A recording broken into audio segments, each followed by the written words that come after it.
Hello and welcome to the second live stream for this year's edition of AstroPi Mission Space Lab. My name is Fireball Fergus and I will be your host for the next hour.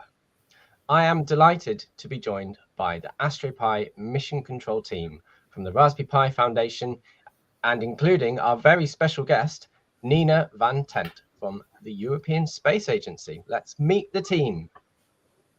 Please welcome Galactic Geraint. Hello. Nebula Nick and Hello. Special guest Nova Nina. Hello. Welcome everyone to the second live stream. It's a pleasure to have you all here again, beaming down from space. Let's find out who is joining us in the audience today as well. Please let us know where you are joining from and your team name in the chat for some shout outs later. But first, let's have some quick introductions, starting with our very special guest, Nova Nina from ESA Education. Nina, welcome. How are you? I'm very well, thank you. I'm really pleased to be here and looking forward to hearing all the questions from the teams today. That's good news because we have loads of questions for you coming later. But before we get into the questions from the audience, it would be great if you could tell us what you do and where you are based. Yeah, of course.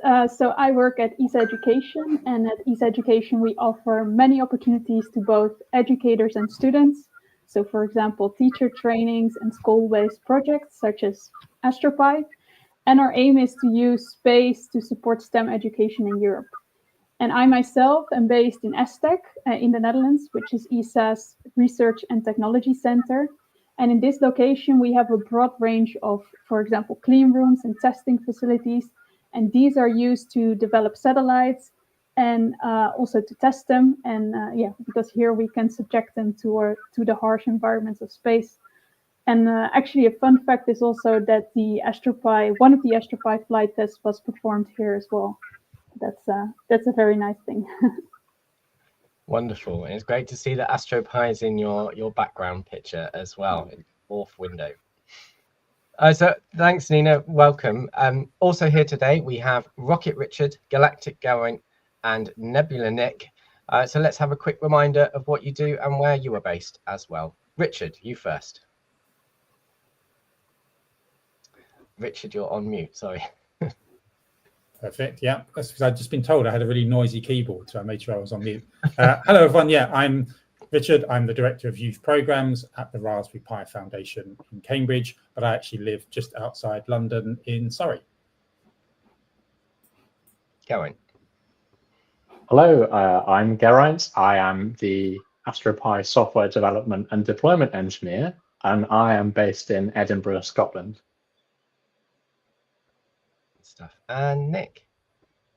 Hello, I'm Nick. I'm the Youth Programmes Coordinator at the Raspberry Pi Foundation. I spend my days monitoring the AstroPi inbox, working on various things behind the scenes, and also on the youth programmes, other programmes like Coolest Projects. Great. And I am Fergus Kirkpatrick, and I am the AstroPi Programme Manager, and I'm based just outside of Cambridge in the UK. So now that you've met all of our panelists, let's find out what we're going to be doing today. On this live stream, we are going to be focused on any technical challenges that you may have experienced while doing AstroPi Mission Space Lab. At this stage in Mission Space Lab, you may have already started working out the flow and structure of your program, writing it, and maybe even doing some testing. Perhaps you have even submitted your program and want to know what happens next. Well, this session is dedicated to helping you and your teams succeed in Mission Space Lab. We have asked you to send in any questions that you have in advance, and we will also be taking questions from the chat as we go. So please post questions as we go, and we will be logging them, and I will be nominating someone to answer them. As well as answering your questions, Nebula Nick will be sharing some top tips and advice for your teams based on common things we get emailed about to our inbox. But first, let's do some shout outs. Nick, who do we have here on the chat today? We have, and I hope that I pronounce everybody's names correctly, we have Prof. Jean de Fatima from Rio de Janeiro. We have Vivian from Strasbourg in France. Mijami from Finland. And we've got Bill from Athens saying hello. Rose and Lily from England. And many more. We've got people from Poland and more people from the UK as well. So yeah, many teams joining from all over. Hello, everyone. Thanks for joining. Fantastic. Yeah, great to have so many teams here from around the world. Thank you very much for joining. So we're all here to answer some questions or tricky questions. So let's get down to it. Our first question that we've received today is, does the altitude of the ISS change? And to answer this question, I would like to invite Nina to take the stage.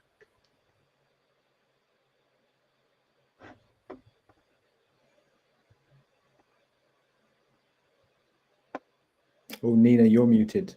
Yes, you're on mute as well, Nina. Of course. So, okay, I will start over. Yes, Fergus, indeed, the altitude changes slightly for the ISS, but not by a lot.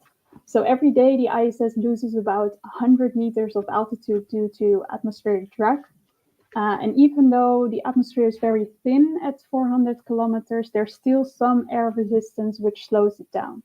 And as a result, it lowers the altitude. And this is why every about 2 weeks, the ISS has to fire its boosters to correct and increase the altitude again. So as a result, the ISS's altitude varies roughly between 400 and 420 kilometers, which you can also see in this graph over here. So this is not an extreme variation, but it's still a very relevant question for teams that are looking for ways to further optimize the accuracy of their speed calculation. So instead of using a fixed value for the ground sampling distance, you could also calculate the ground sampling distance, for example, on the fly by using a varying altitude. And this is something you could retrieve from the Skyfield library. Fantastic. Thank you, Nina. Great question. Great answer. Okay, so our next question is, what is the image resolution taken from AstroPi, and can we change the settings? Should we change the ground sample distance value accordingly? And for this question, I would like to nominate Geraint to answer. Great. Thank you for this question. So the default resolution for images taken on the AstroPi using the new PyCam 0 library is 4056 by 3040 pixels. You'll notice that this is the same resolution as the pictures in the ISS speed guide that you download. So if you don't want to worry about this, then you can safely ignore this, as if the defaults will work out. But if you do want to change the resolution to use a smaller resolution, using PyCam 0, you can set the still_size property. So you can, for example, set it to any smaller size in 1600 by 1400, whatever you like. But if you do that, then the ground sample distance will change. And we'll just do a little bit of a deep dive into what that means. So on the screen, let's imagine that we are taking a photo of these beautiful mountains on the left-hand side, and we've got our lens on the ISS that's represented by this circle in the middle. And what happens to the light is that it is reflected off the mountains on the left, and it goes through the lens, and it's reflected. So it's put upside down onto the sensor. So the sensor image is the projected image, and it's a lot smaller. And what we're trying to do is figure out sort of the relationship between the different sides of these triangles. Because as you can see, the light rays span like triangles effectively. So on the left, you've got a triangle with a base h, which is the distance spanned on the ground of the image, which we will use to calculate the ground sample distance. And you've got an angle x, which is the same on both sides because they're similar triangles. So the right-hand triangle has dimensions that are restricted by the focal length of the lens, which is a property of the lens and it doesn't change. So providing we don't change the lens, the focal length stays the same. And then the other sides of the triangle, which I've noted as S, are the sensor dimensions, which I can't remember off the top of my head, but are something like 6-point-something millimeters by 4 millimeters. You can check on the raspberrypi.org website and look up the high quality camera to check the sensor dimensions. And if you remember your trigonometry from high school, you will be able to use the sensor dimensions S and the focal length L on this right-hand triangle to figure out the angle X. And because they are similar triangles, you can then use X and D, which is the distance to the scene, or the height of the ISS, as Nina was just telling us about. You can use that to then work out H, which is the distance on the ground that's spanning on the images. And then using this H, you need to divide this value, which is the total distance spanned by the image, by the number of pixels that you have in your image. So let's say you have, coincidentally, a distance of 4,056 meters or centimeters or whatever. The ground sampling distance, if I had it at 4,056, would be 1. But if I reduced it, then I would have to divide by whatever I reduced it by. So consequently, the ground sample distance would increase. So let's go to the next slide. Fortunately, there are nice online calculators to do this for you, so you don't need to do the trigonometry. So you just need to whack in the right numbers. So I think it's very small on my screen, but I think we've put the right sensor values here. If not, just double check on the raspberrypi.org website and choose an appropriate value for the distance of the ISS. A final thing to note, which I think is shown on the next slide, is that we are not in the same window this year, so you'll be seeing a porthole effect. So you will calculate the full sensor dimensions using that calculator, but what that will be calculating, like I was saying, that H value before, the left-hand triangle, that's going to correspond to the whole image, including the dark porthole effect patches. So the actual usable image distance is smaller, but it doesn't really affect the ground sampling distance, but it's good to know.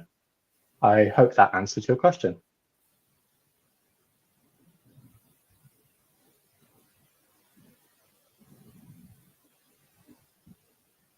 Oh, we cannot hear you, Fergus. So I must have missed the button. Okay, back online. Thank you, Nina. Thanks very much, Gowan. That was a really good and detailed answer to that question, and thank you to the team that sent that question in as well. Our next question is, I'm going to nominate Nick for this one, and the question is, are we allowed to run our own experiments alongside our speed test experiment? That's a very good question. Thank you, Fergus. So the answer is that this year, and indeed last year, we've changed the AstroPi Mission Space Lab Challenge to be a specific challenge for you all, and that is to calculate the speed of the ISS. This is so we can open it up to as many people as possible. However, as long as your experiment is within the, like keeping within all the rules of Mission Space Lab, there's nothing to say that you cannot run extra science alongside your speed test science. So you are, for example, allowed to download up to 42 images back down to Earth after your program has run, and up to 250 megabytes of data. All of that stuff can be made, will be available for you or your the rest of your school to do more science on after it's run on the International Space Station. And of course, you can also run some other sensor data programs that use the sensors up there while you're getting your speed estimates. Some people have chosen to record as much as possible using all of the sensors because they're not quite sure what experiments they want to run on the data they're recording. So they've opted to record on the magnetometer and the inertial sensors as much as possible to get that as open as possible. So yes, you are allowed to run experiments alongside your speed test experiments, as long as the primary focus of what you're doing is getting an actual speed test result, and it's being presented in the correct format as outlined in the rulebook. So yes, you can, but please do the speed test as well. Great stuff. Thank you, Nick. Okay, let's have a look at our next question. The next question is, are there any sample programs available that we can practice for ourselves? And I think, as everybody's already answered a question so far, it's probably my turn to answer a question as well. And the answer to this question, excuse me, is yes, there are some sample and example programs that you can refer to. So the first place to look is to have a look at the Mission Space Lab Creator Guide. And in that, you will find lots of snippets of code that for different components and parts of your program that you can use. These will help you to build your program and also to set it, have the code that gives the correct speed estimate in the right format and other various aspects of your program. If you want to find an example solution of how to approach the challenge, then we do also have another project guide linked, which is called the ISS Speed Guide. And this is more of a step-by-step guide, which takes you through one way in which you can approach the task of calculating the speed. And it does that through using images and feature extraction. So those are the two places that I would refer you to if you want to see some sample code and an example solution to the challenge that we have set. I noticed that we had a question come in from the chat from AAA3. So I wonder if we could pop that onto screen. So the question is, do you have to use the camera or can you not use it? I would like to nominate Nick to answer this question, if that's okay. That's fine. Yeah, I've just answered it in the chat as well. The answer is that no, you don't have to use the camera specifically, but we have made it a requirement that you use one of the available sensors on board the Astro Pi in order to make your speed estimate. So the camera is included in that. You can use the camera, but you can use any of the other sensors as well. It doesn't have to be the camera. Although I would add that you do have an almost unique opportunity if your program is selected to run on the ISS. And it would, even if you're not using the camera to do your speed estimate, you might choose to take some souvenir photos for you and your teammates to keep, because it would be a shame not to. You're in space. Yes, good point. And the photos are completely unique. You know, it's your computer program that will be taking those photos. No one else has taken them, or they're not going to be widely available. So it's a very special opportunity. So yeah, definitely encourage you not to miss it, even if you don't use them in your calculations.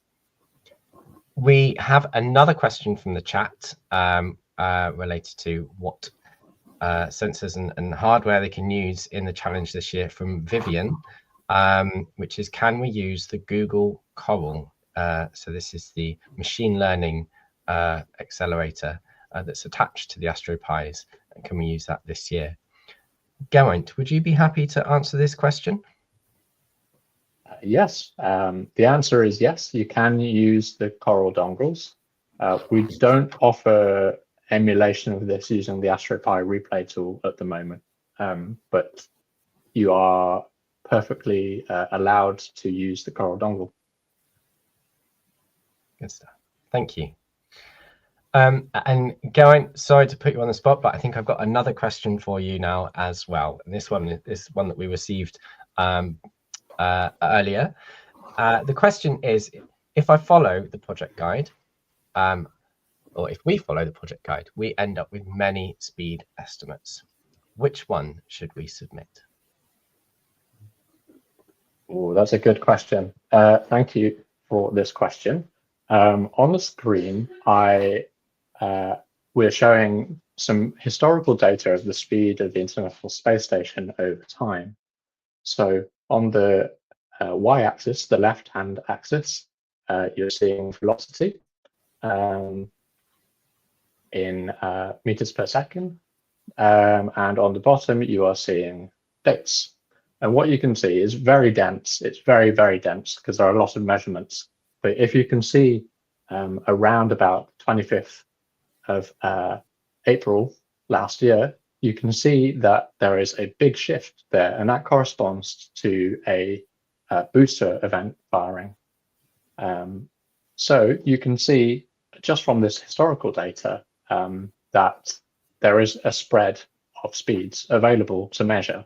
And if we drill into this historical data a bit more, we find some interesting things. It looks a little periodic. So you can see that there's like some regularity to this, almost like a sine wave, if you know what one of those is. So if we zoom in once again, we see that it corresponds roughly to an orbital period, the speed data. So it looks as if the speed changes as the ISS orbits around the Earth, roughly speaking. We've just got on the next slide a slightly more zoomed in one. So this might be a reason, one of the reasons why we end up with lots of speed estimates. Another reason might be because of the particular algorithm that we're using. Most of the submissions we have received are using the same methodology as on the project site guide. And what you might find, here's one I made earlier, so to speak. I ran the project site code on a sequence of images, and on the left-hand side, I ended up with a range of values, just exactly like the person who's asked this question has. And the question is, how do I decide what value to use?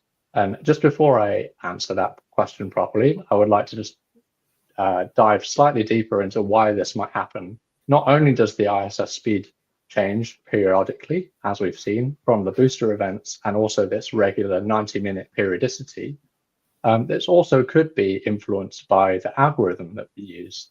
So if we remember that the ISS speed guide takes successive pairs of photos, two photos, and it finds interesting features, interesting in quotes, and then matches them, and then uses the ground sample distance to measure the distance spanned across the two photos, and then divides that by time. We need good photos for that to happen. So if we go on the next slide, we'll see that sometimes we just don't get good photos, right? If we try to match features on the left and right image, it's a lot harder than in the next slide where I show you some land and sea masses. So in the next slide, this is much easier because we've got a nice distinctive corner. But unfortunately, we have to deal with photos such as the sea as is.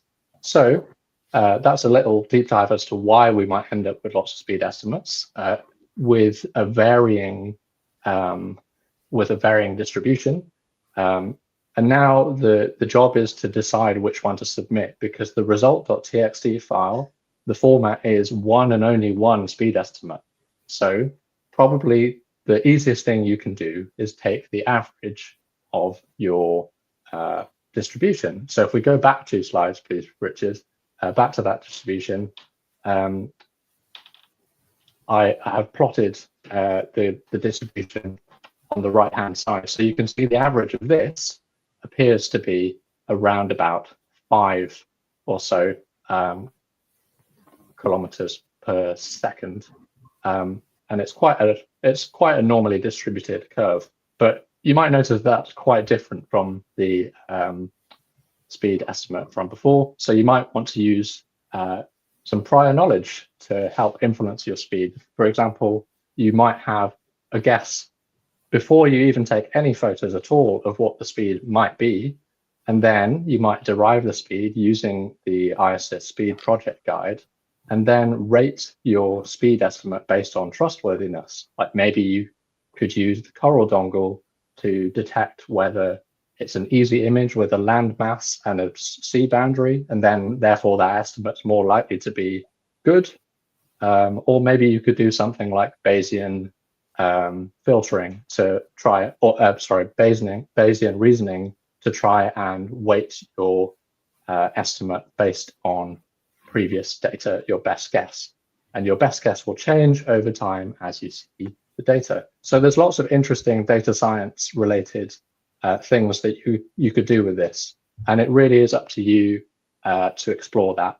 And we'd encourage you to go deep as you would like to go to. But for those of you that don't want to do that, then the average or just pick any value of the distribution is fine. Hope that answers your question. Fantastic, Gowan. Thank you very much. And yeah, it's great to see why the speed estimates might vary. Okay, some great questions already. Thanks to everyone who sent them in so far. If you haven't sent any in yet, then please post your questions in the chat and we'll answer as many as we can in the time we have. But now we're going to take a short pause from the questions, and I'd like to invite Nebula Nick to share some top tips and advice for doing Mission Space Lab. Over to you, Nick. Sure, I'm unmuted. Okay. Okay, so I'm going to share some tips to help you think about how to approach the Mission Space Lab challenge, starting at the beginning, where you will decide what method you want to use to obtain the most accurate estimate of the speed of the International Space Station that you can. So firstly, it's a good idea to familiarize yourself with the computers and the sensors that are on board. There's a number of sensors on board, and we already had a question about this, like, do you have to use the camera, or can you use one of the other sensors? There's a magnetometer on there, there's inertial sensors, there's also some additional things like a color sensor and a humidity sensor. Some of them are going to be more useful than others for determining the speed. So as a team, take some time to think about all the ways these could be used to work out the speed, and then work as a team to come up with as many ideas as possible using each sensor, and then discuss which will be most likely to produce a good result. My second tip is to read the creator guide as carefully as you can. Keep referring back to it because there's a lot of information there that will help you. You want to be sure that you understand what your program needs to do. We've got some very strict regulations on board the International Space Station regarding like network security. And if your code doesn't adhere to all these rules, even if it's a perfectly good program, unfortunately, it won't be able to run on the ISS. So make sure that you pay particular attention to the commonly occurring problems section on the creator guide. Remember that your program must run for no more than 10 minutes. We do unfortunately see some come through that run a bit longer. And you need to generate a file called results.txt that contains only a single speed estimate to 5 significant figures. That last part, again, is something that we've seen. We've had people like produce all of their results in that text file, and it is just one result. You need to narrow it down. So pay particular attention to the testing your program section in the creator guide, as it contains lots of really useful information on common mistakes, which libraries are not allowed in your program, and also it includes a checklist to make sure your program obeys all the correct rules. And thirdly, once you have your idea, decide what roles each member of your team will take. So think about the tasks that will need to be done to make a complete program and work out who's going to do what. Make sure you've got a way of testing each section of your code. And if something isn't working, you're going to need time to adapt your plan. So make sure you meet regularly or have a way of contacting your teammates during the program. If you do have any problems with coding or with installing any of the necessary resources, tell your team's mentor so that they can help you, or reach out to contact@astropy.org for support. We have had a question in the chat which involves installing PyCam 0 and other things in Thonny using the package manager. That's something that we've noticed here. I'll just pop Christina's question up on screen. We've noticed that if you update your version of Thonny to the latest version, it seems to resolve those issues with not being able to download anything from the package manager. So I just thought I'd mention that while we were on topic. Okay, so just once again, if you need any further help, email contact@astropy.org. Okay, back to you, Fergus. Who is on mute? Excellent, thank you. I'm not on. Am I on mute this time? Hopefully you can hear me. Excellent. Learning as we go. So thank you, Nebula and Nick, for your top tips. There was some really useful advice for your teams there. So, you know, we want you to avoid any basic errors that might stop you having your code run in space as much as possible. So do read the guides carefully. After that short pause, we've got some more questions from you in the chat, I see, and we've got some more to answer that we received before the live stream started as well. So let's get cracking on those for the remainder of this session. So our next question is, I would like to nominate Nina for this one. Why can't teams have astronaut interactions with their programs? Nina. Yes, very good question. Yeah, so unfortunately, astronauts in the ISS are very busy people. They have many different tasks to do during the day.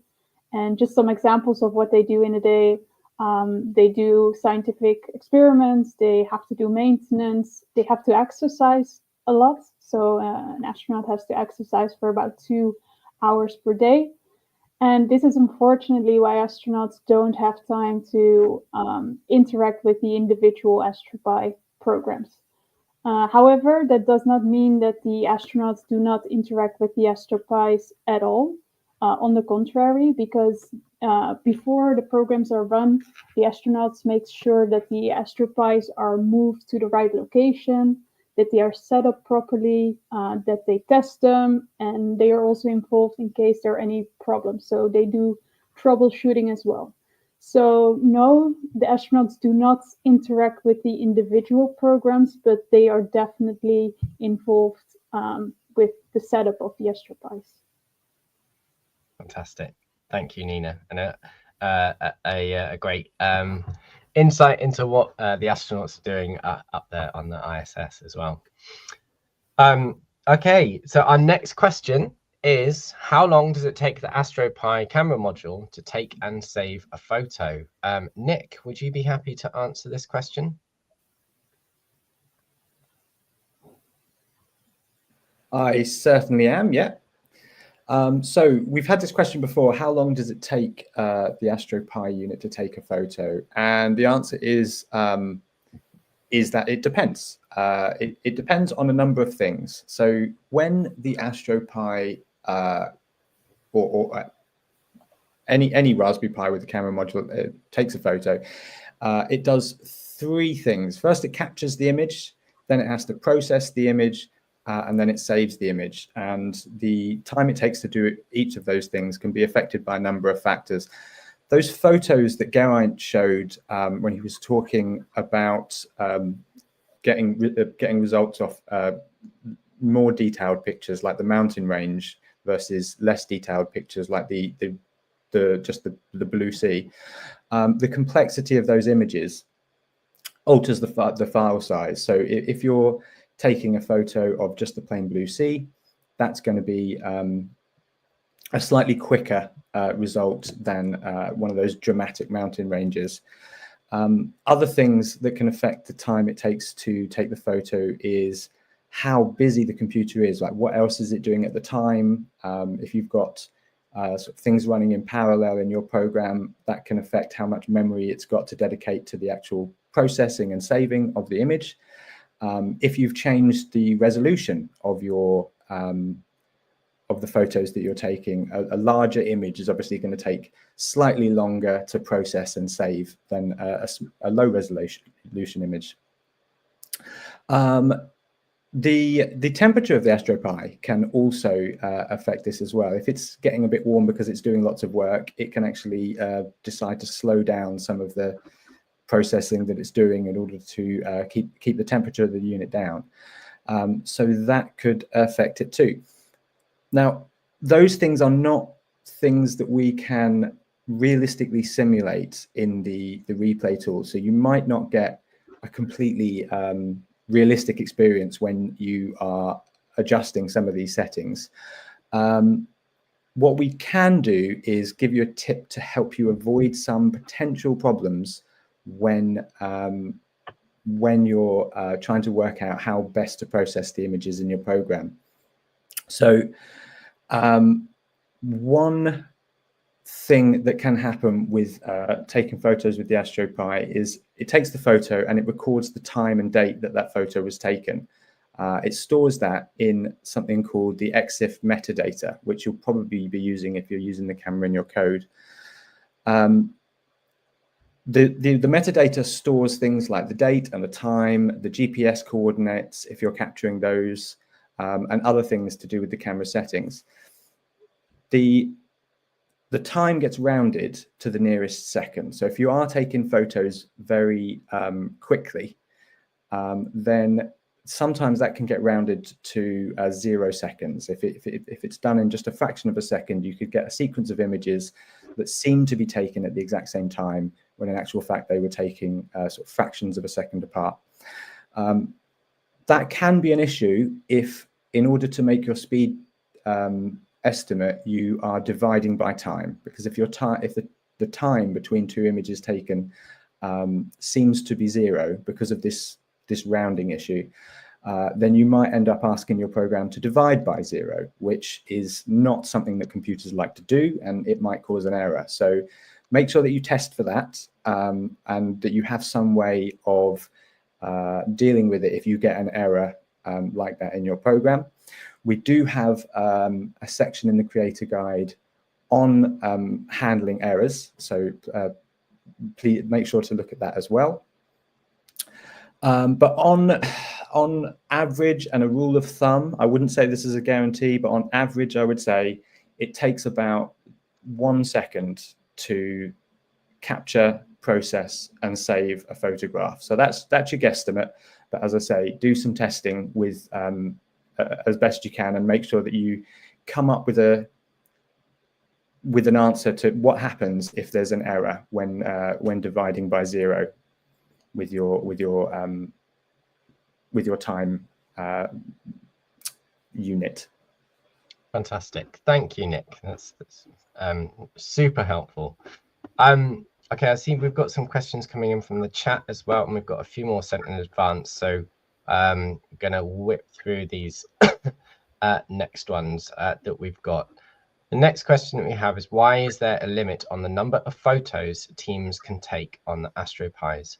So if you've had a look through the guide and the program checklist on the AstroPi website, you'll know that there is a 42 image limit of what you can download from the ISS.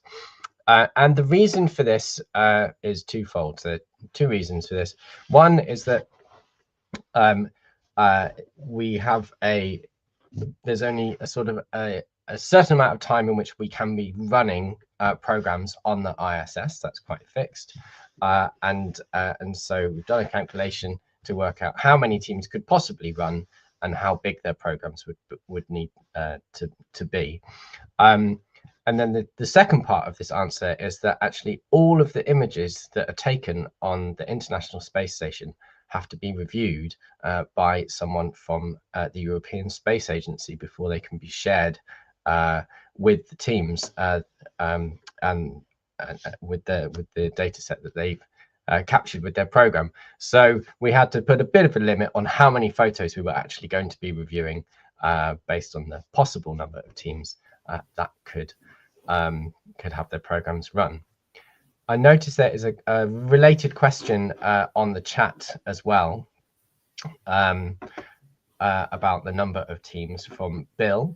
Thanks for your question, Bill, which is how many projects will finally run on the International Space Station? The honest answer is we don't actually know how many will run, but we can make our best estimate. So for Mission Space Lab last year, we had over 230 teams had their programs run, so we would be hoping to have more than last year running this year, because it's the second year that we've had this ISS speed challenge. So it would be hopefully above 200 and perhaps up towards 300. But it very much depends on if your team and submission meets the eligibility criteria and passes all of the testing after submission. But we try to run as many as possible.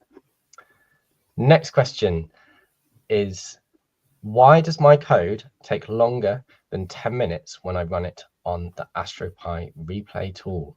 Geraint, would you like to answer this question? Sure.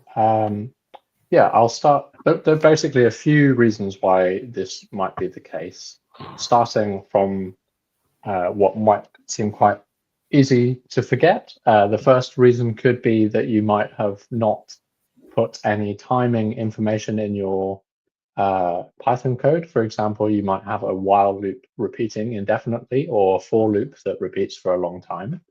But that seems quite unlikely for most people, I would imagine. Another reason is that the replay tool, the online version at least, may be deprioritized by your CPU. So if you have a tab open with the AstroPi replay online tool, and then you go on YouTube and watch a 4K video or something like that, your computer is going to allocate most of its resources to watching that video instead of running your Python program. So to mitigate that issue, I would recommend running the AstroPi replay tool by itself and giving it the time that it needs on your computer.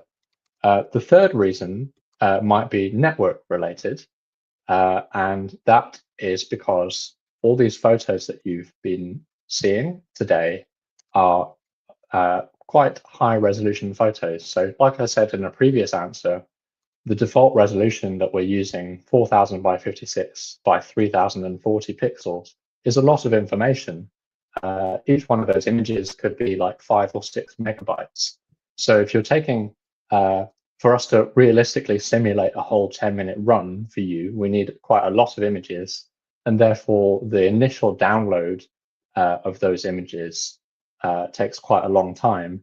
You're looking at around 560 megabyte download for all of those images to get started, plus the download of the Python interpreters that are emulated in your browser.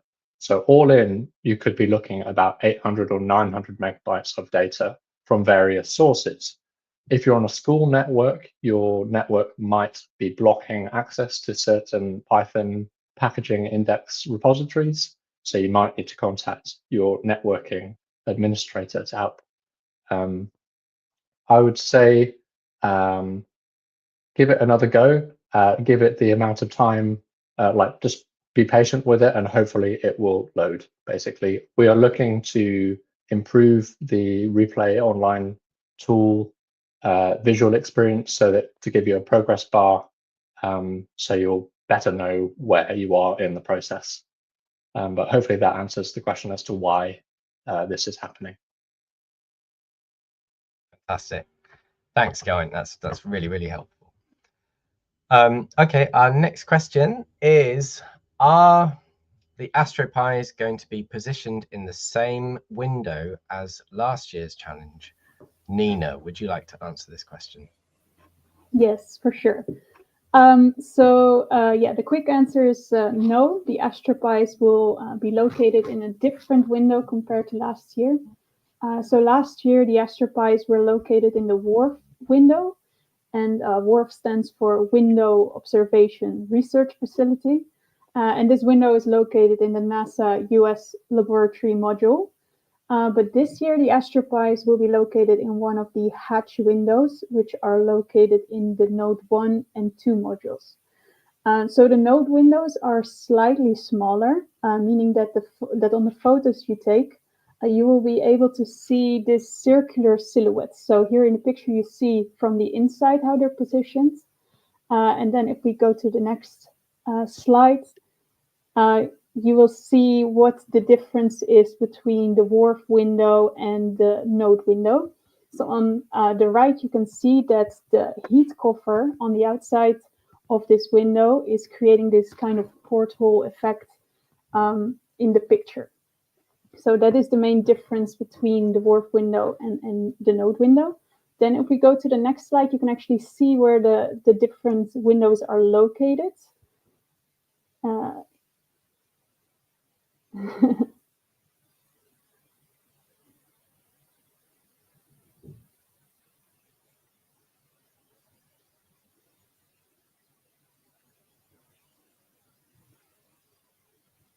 Well, if it's not working, then I can continue with my story. Then maybe we will see it in a sec. But the reason why we sometimes have to switch windows is because on the ISS there are many different experiments running at the same time, which occupy various windows on the ISS on different times. So therefore, depending on the availability, the AstroPis are sometimes moved to a window that is available, but also one that provides a clear view of the ground. And yeah, if we manage to get the slides back up, you can see exactly where on the ISS both of the windows are positioned. Great. There we go. So here on the left, you can see the WRF window. So this is where the AstroPis were located last year. And this year they will be located in this node window. And the heat cover that I was just mentioning, that's the round thing you can see surrounding the smaller window over there. Fantastic. Thank you, Nina. And some great shots as well. There's a related question to this, and I'm not sure if we definitely know the answer or not, but we've had a question in the chat from Gunther, which is there some lens effect from the window of the IS which may lead to image distortion, or can we assume the window is perfectly flat? So I wonder if we know anything about whether they are flat or if they're convex or concave. Do you have any insight on that at all, Nina? I know the hatch window or the node window is more or less flat from what I've seen. Could be that maybe on the edges there's a little bit of curvature, but in principle it should be flat. Okay, fantastic. Thank you. Okay, our next question, and I think we've had a question about this in the chat as well, was that the question is, having some trouble installing libraries using PyPyTool in Thonny, and how can I solve this? Gawain, would you like to answer this question? Yes, I'll take this one. I noticed that a few people have asked this question in the chat relating to a specific library, which is PyCam0, which is the library that we will be using on the AstroPis this year to take photos. And I say this because the answer depends a little bit on which library you're trying to install, because PyCam0, as we've said in the chat, is a Linux-only library. So if you try to install it on Windows or Mac, you are not going to succeed. You need a Linux machine. And to use it properly, you also need a Raspberry Pi camera attached. So if you don't have one of those, then you probably don't need to install it anyway. So in that scenario, for PyCam0, we would suggest installing the AstroPi replay tool. So that's a good way of dodging the question, how do you install the AstroPi replay tool in Thonny? The answer is you we would recommend that you update Thonny basically, because we've been having reports and have investigated it ourselves that Thonny hasn't been working very well recently with installing packages from the Python packaging index. So if you're trying to install the replay tool on any OS, or if you were on Linux with a camera and you were trying to install PyCam 0, we'd recommend that you update Thonny to the latest version, because the developer has made quite a few changes in the way that it installs things from the Python packaging index. So hopefully, if you do that, then it should start working again. Fantastic, thank you. And while you're answering that question as well, Richard has posted a link to our webinar, our technical webinar that we ran this time last year. And we had quite a few questions and information about the lens distortion, if I remember correctly, which did a very detailed breakdown of that in the webinar from last year. That's still relevant, so if you follow that link, then you can find out a bit more about the effects of the different lenses and the windows. Gunther, I think that was your question. Okay, we've got 9 minutes left, so we've got time for a couple more questions. So if you've got any burning questions, now is your time to put them in the chat if you have any, and we're going to be we've got a few more to get through before we wrap up. So our next question is using ISS coordinates, latitude and longitude, to calculate the speed allowed? Nick, would you like to answer this question? I would love to answer that question. Yes, is it allowed? So firstly, it's a good idea. You can get the ISS coordinates using the Skyfield library, which will tell you exactly where the ISS is, and you can make a guess of its speed from taking two points and working out how much time it took to get from one point to the other. However, you can do that from wherever you are right now. You could do that just using any computer at all, downloading those libraries. You've got access to the Skyfield data. It's definitely a good idea, and I recommend that you do it to familiarize yourself with some of these libraries. I would consider it a practice one. The reason that we're not going to allow that as a submission for AstroPi is because we only have limited time and resources to use on the International Space Station. So we are going to prioritize projects that make use of the fact that the AstroPis are there in space and you're taking real sensor data actually from orbit around the Earth.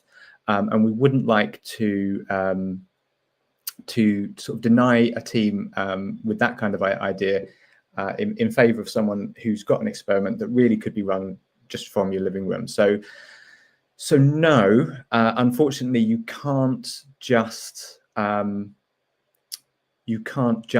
the GPS coordinates. But like I say, it's definitely a good sort of practice in order to get your head around some of how like EXIF data works, how to get those GPS coordinates and put them into a photo. So when you get your photos down, they've got those GPS coordinates like embedded in them. That can be very useful, and it makes it a lot easier to process photos down on Earth a bit later if you know exactly whether they were taken. So it is something you can do even while your programs are running in space. You can use the Skyfield library to get those GPS coordinates and embed them in the photos that you'll be downloading.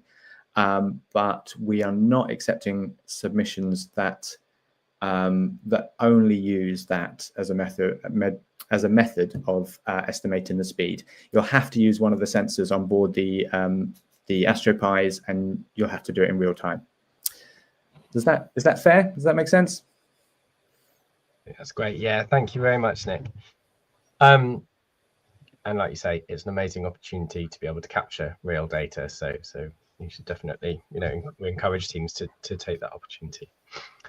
Our final question that we've had sent in then is this, which is, do photos taken with Pi camera have EXIF data, and more specifically, the date time original field set by default? I'll take this question. And my answer is that all photos this year should be taken using the PyCam0 library. The old PyCamera library no longer works on the latest operating system running on the Astro Pis. So it shouldn't be too much effort to change your code to use PyCam0. And we have instructions for this in the Mission Space Lab Creator Guide. All photos taken with PyCam0, excuse me, will have the date time original field in the EXIF metadata automatically. If you want to store the ISS latitude and longitude, then you will need to do this yourself using the cord from the AstroPy Orbit library. And there are instructions for how to do this in the Creator Guide. We are almost out of time, folks. So I saw we had a couple questions come in so I saw Joel's has been answered already. We've got from Andre, do you have any advice if the speed given in the code is not correct? Yes, we do. I would refer back to Geraint's answer earlier in this live stream, if you weren't here for it, about the variations in speed estimates and why those might happen. So I'd refer you back to Geraint's answer about that. Okay, so great. Well, excuse me, I'll go to the right place in the script. Excellent. We have had loads of brilliant questions today. Thank you for all of your excellent questions. It's been great to hear from you and your teams and what you need help with in order to succeed with Mission Space Lab. Remember that you can contact AstroPy Mission Control anytime at contact@astro-pi.org if you have any other questions after this webinar. That's right. And we're always happy to hear from you. Make sure to note down the deadline for submitting your team's program for Mission Space Lab, so you can have a chance to have your program run in space. Submission closes at 9 in the morning, Central European time, that is, on Monday, the 24th of February. So make sure to note it down in your agenda and don't miss the deadline. This live stream will be available to watch again on YouTube once we end the broadcast. Plus, you can also watch the live stream we recorded in November 2024 called Getting Started with Mission Space Lab. But for now, it's goodbye from the AstroPy Mission Control team. Goodbye. Bye, everyone. And it's goodbye from me. Goodbye.